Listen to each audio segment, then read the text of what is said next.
Hello! Welcome to Musical Instruments with Malderine, Episode 4. Today I thought we would talk about an instrument you've probably never heard of. In order to get to it, we have to talk about two instruments that you probably have heard of. And in order to do that, you better strap on your coconuts and put on your floral shirt because we are going to Hawaii. In 1874, a Hawaiian named Joseph Keikuku was born. He played guitar, he was very musical. And the story goes that one day he was walking along the railroad tracks carrying his guitar in his hands. He came across a metal bolt, picked it up, and he put it in the hand that he was carrying the guitar. And the metal bolt rubbed against the strings and produced a really unique sound. He became so inspired by that sound that he altered his guitar by raising the strings above the neck just a little bit higher.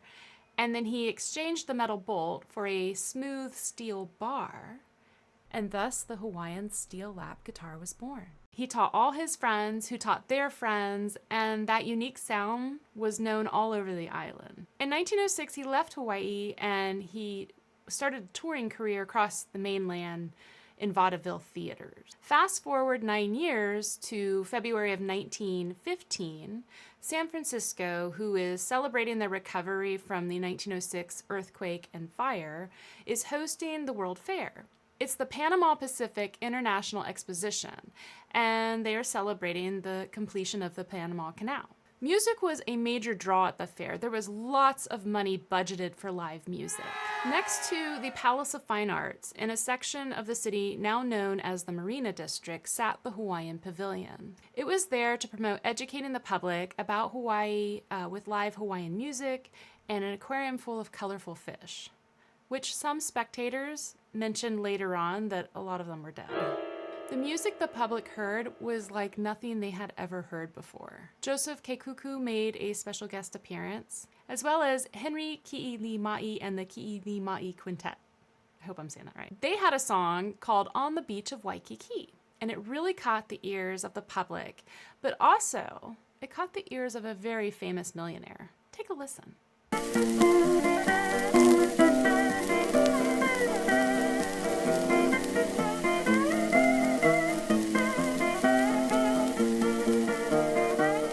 Attending the Panama Pacific International Exposition was the automaker Henry Ford. He loved the Hawaiian sounds of the ukulele and the steel lap guitar. He hired Henry and the quintet right on the spot to play in Detroit, and in assembly line fashion, Hawaiian music swept across America. In 1916, Hawaiian records outsold every genre in the United States. This craze continued into the 1920s, and in fact, my grandmother told me that she used to be in a ukulele band in 1920. During all this time, there were two brothers named Oscar and Otto Schmidt. They were manufacturing and selling musical instruments in Jersey City, New Jersey. Originally from Germany, they merged with a local zither manufacturing company called Menzenhauer, and became quite successful. By the early 1920s, they were manufacturing banjos, guitars, mandolins, and zithers, cue the auto harp, in 5 different cities and selling musical instruments door to door.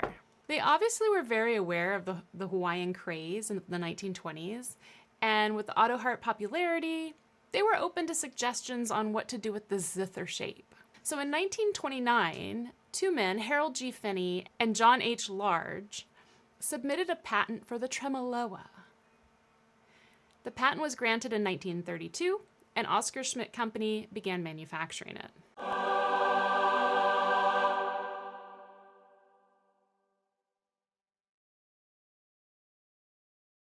For easy transport, we now can lift our metal bar off and we can put it on this string, and here this string is capable of playing all of these notes in the musical scale, which is our 12 musical notes. And then here we have our chords. We have a C chord, a G chord, an F chord, and a D chord. So that is our harmony. And so the best way was probably to put a finger pick on and strum. That's our C chord.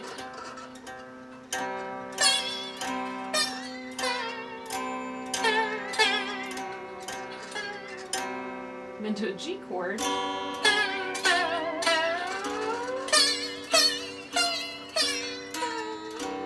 to our C chord.